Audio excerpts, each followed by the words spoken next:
Right, so I have had a few questions about how I look after my beard in general. You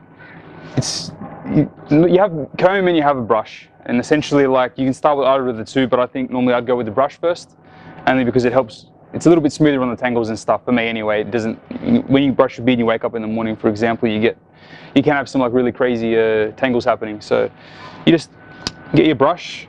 A bigger one if you have a longer beard is preferable, so you can cover more ground, and off you go. You just give it a little brush. I start at the bottom normally, at the bottom of the hairs, just to so I'm not tearing all my hair out on the way down. So I just start at the bottom like this. I use my hand as like a little backup on the bottom.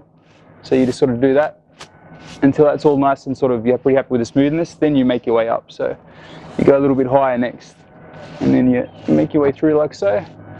All right, and then once you've done all that on the front, and it's feeling pretty good, then I normally go to the back, so or the underside, whatever you want to call it, and I sort of lift it out a little bit, and then I use the front of my hand as a backer. So then I go from the bottom again, do the little bits first, and then I come up to the top, and then get the rest of the beard sort of brushed and straight.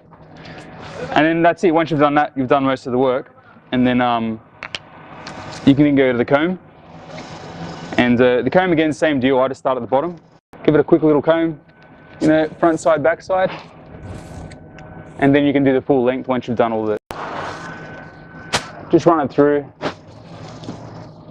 For my beard, I just prefer to use the bigger teeth because there's bigger gaps. There's less chance of, you know, getting tangled, all that kind of stuff in there, especially when you've just woken up.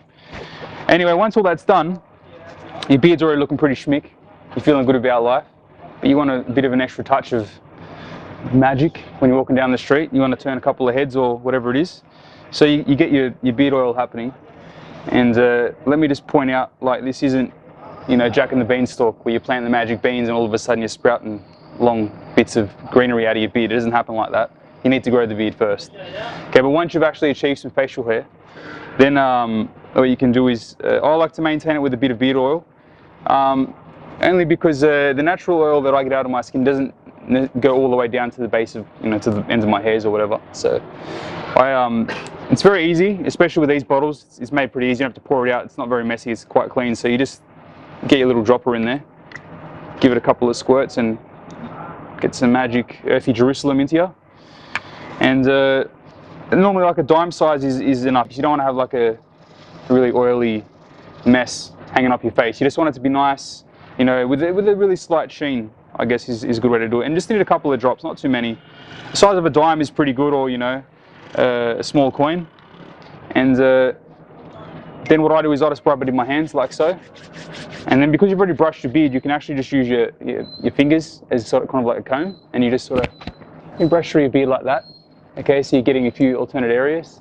And then you can go also from the back as well, like so.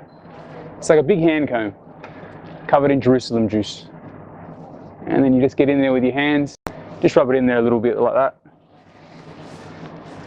And then you can also go like that as well. Just get a bit of beard oil in there, and by the time you're finished, you're looking pretty schmick and you're smelling pretty good. And the world's going to fall in love with you, I hope.